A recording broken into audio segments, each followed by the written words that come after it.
Welcome back. This is part 2 of how difficult is raiding in Lost Ark. This time we're dissecting the finale against the space opera phantom Alborshud.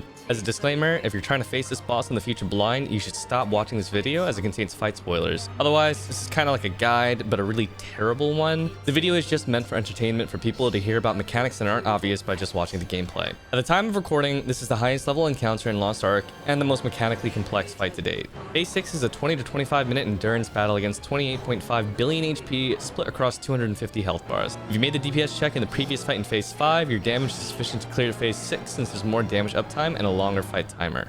The reward for clearing Phase 6 isn't unique, but you're guaranteed 2 legendary engraving books, additional ancient fragments for crafting, and a small chance of looting the highly coveted Esther Stone. Clearing this battle is not necessary for anything in particular, but there are achievements linked to it. You can progress your gear fine by opting to skip this fight and just clearing the earlier fights in the raid for materials. Besides for 27 unique attacks, some of which are strengthened after the second half of the fight begins, there are 4 major gimmicks that can be tricky to resolve, 2 which of repeat, and a final desperation attack at 1 HP that's mostly for theatrics. The first major gimmick appears at 225 lines of health. All raiders induce a hallucination and are isolated from the rest of the group, while a shape appears throughout their screen. Memorize this shape, since it'll be important in a moment. A demon spawns in the center tile, checking orbs which reduce your movement speed if you're hit by them, but we can cheese this by standing in a narrow blind spot behind it. Afterwards, 2 rows or columns of the map grid will start to light up, and you must navigate to a spot that isn't lit. This is repeated 3 times. While this is happening, you'll occasionally be afflicted with a debuff which flips your controls, symbolized by a purple swirling ball above your head, making your character move in the opposite direction of where you click. This debuff will turn on and off a few times during this. If you're struck by one of the lit up grid spaces, you'll be killed. After 3 of these, everyone is released from the hallucination and Alborshud teleports to the center. She'll start releasing the same orbs from before, which reduced movement speed. By hitting her and standing close by, a shape will appear near her. The one player that saw this shape in the hallucination must guide the other 7 players to the safe grid spots, as Alborshud will repeat the attack again in the same order that they saw it before. Once this is resolved, players can fight again normally, but the next gimmick appears very shortly. Several tornadoes travel across the map, dealing heavy damage to anyone they touch.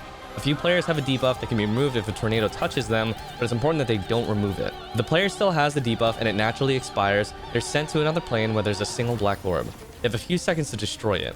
Should they fail, they're spit back out to join their party, and the orb blows up into a swirling vortex, greatly impeding movement and either pushing or pulling players away gradually. This lasts for a very long time and makes DPSing the boss very difficult, so destroying the orb is important. The more players that lose their debuff by getting hit by a tornado, the more difficult it'll be to break the orb. DPS continues until 188 lines of health. At 188 lines of health, the fight officially begins.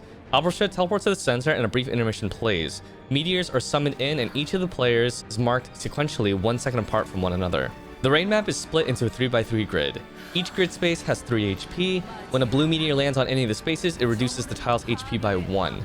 A player marked by a golden meteor reduces the HP of the tile it lands on by 3, as well as all adjacent tiles by 3 as well. The first player during this mechanic is marked with the golden meteor, while the other 7 are marked with blue ones. The raid must carefully place these meteors in such a way that no more than 3 tiles are destroyed at any given time. When a 4th tile is destroyed, Alborshud will immediately perform a raid wipe. Finally, tiles regenerate back into play with full HP 1 minute and 40 seconds after being destroyed. When a tile is destroyed, it also means the map is shrunk as well. Like the 1st Legion General Vultan, players are instantly killed if they're hit by a stagger, knockback, or knockdown while standing near the edge of the map.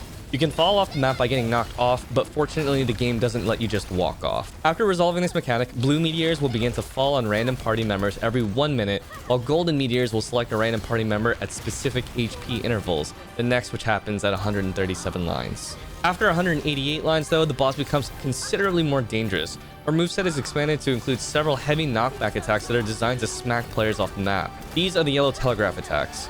No matter how geared you are, if your reflexes are slow here, you'll face a death by gravity. It's important to understand what super armor options you have in a pinch. You also have to avoid tanking yellow telegraphs as much as possible, since every time you're hit by one, you'll gain an infinite duration debuff, which at 3 stacks will cause a blue meteor to begin dropping on you. After dealing with the golden meteor, you have to survive for 1 minute and 40 seconds for the destroyed tiles to respawn before entering the 113 line pattern. This is because you'll want the full map space for what comes next. At 113 lines, a new intermission plays.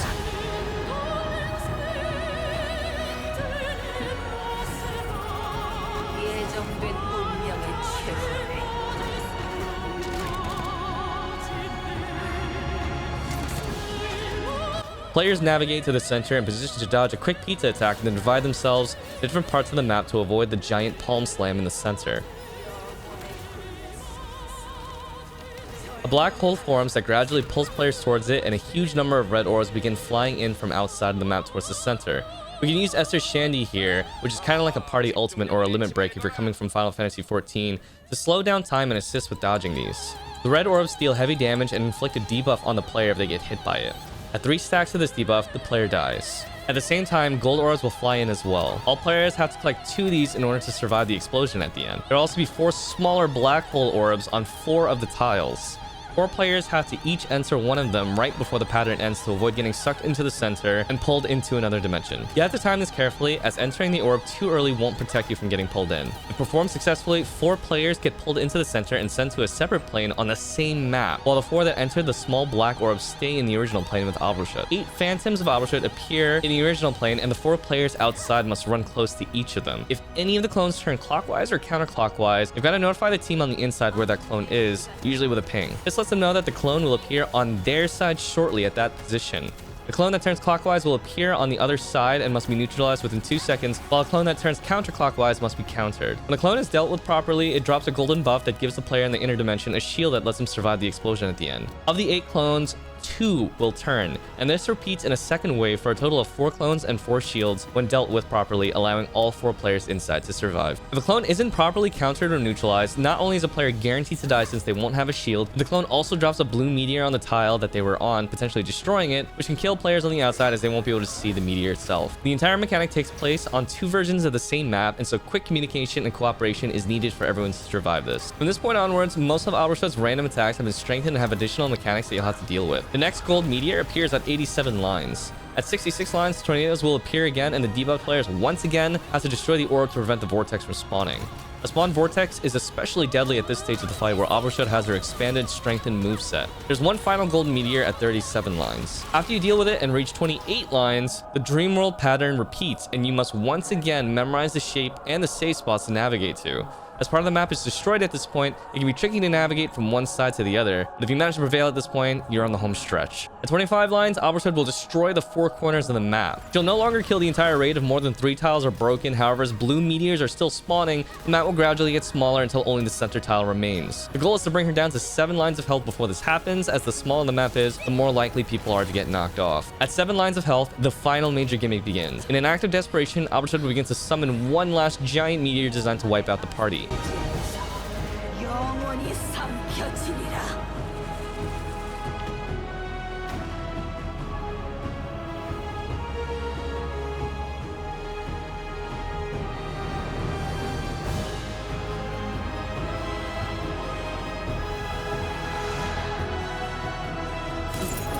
During its slow descent, you had to break through a 22.8 billion HP overshield that she gains, or 200 additional lines of health before the meteor lands in 2 to 3 minutes. If you're tight on DPS on this point and you were getting close to the 20-minute enrage timer, 5 minutes are added, so you don't have to worry so much about it. And any of the broken tiles, besides of the corner ones, are brought back into play right away. 200 more lines is ridiculous though, and the following mechanic is designed to help you punch through that shield. While battling Albrashut and chipping away the shield, the screen will flash at the 1 o'clock, 5 o'clock, 7 o'clock, or 11 o'clock positions. This signifies that a counterable meteor will be flying in towards the center of the map. This will happen 5 times, once in each direction, and 1 more time in one random direction. When the meteors arrive, they'll either flash red or blue. Blue ones have to be countered, while red ones have to be ignored altogether. If a red one is countered, it'll explode, dealing heavy AoE damage to players and likely knocking them off the map. When a blue meteor is successfully countered though, the player receives a buff that when expires, fires a long-range laser that'll deal about 14 lines of damage to Albrashut's health. In total, 5 rounds of meteors will appear, of which at least 15 will be counterable, and 14 is practically required to meet the damage check. Have people in each of the quadrants with excess players prepared to assist in case 2 blue meteors appear in one quadrant. If you fail to break the shield, the final meteor lands, killing everyone. But if you succeed, then buffs will scatter across the map. Players only need to pick up 1, which will grant them a shield that lets them survive the meteor. Finally, bring Albrashut down to 1 HP and the last gimmick occurs. An orb spawns at the 7 o'clock position, which she summons in order to wipe out the remaining players. The orb has to be destroyed with normal damage before she can. However, it regenerates 40 million HP per second. As you hit the orb, buffs will pop out of it, which when collected greatly increase your damage output, stacking up to 9 times. Pick up as many orbs as you can and then nuke her last attack faster than it can regenerate, bringing an end to the fight once and for all. Please stop watching here if you want to avoid story cinematic spoilers. And that's it. While there will be raids in the future that are tougher, Albershud's raid is definitely the most visually stunning. Sometime in 2022, we'll also have to deal with this encounter on Hell mode, which has equalized gear, tighter DPS checks, additional mechanics, and a prestige achievement for completing both this encounter as well as the previous one from the other video back to back with no restarts and not a single death across the entire party. I look forward to showing you all that encounter whenever it comes. 오늘을 기억하라, 필멸자여.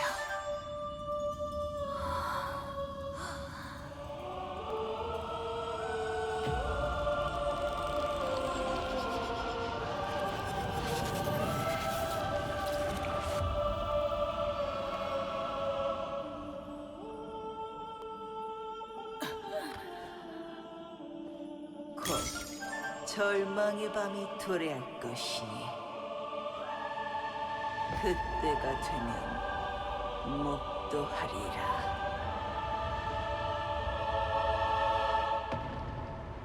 울부짖는 인과의 최후를.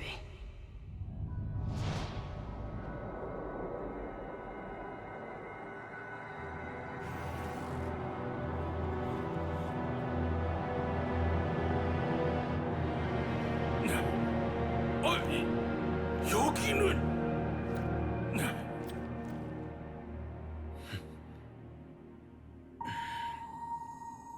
몽환의 기운이 흩어지고 있네.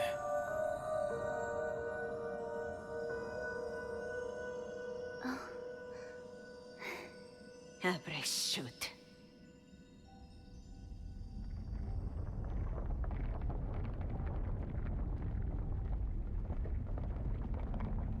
지긋지긋한 악몽도 이제 끝이로구나.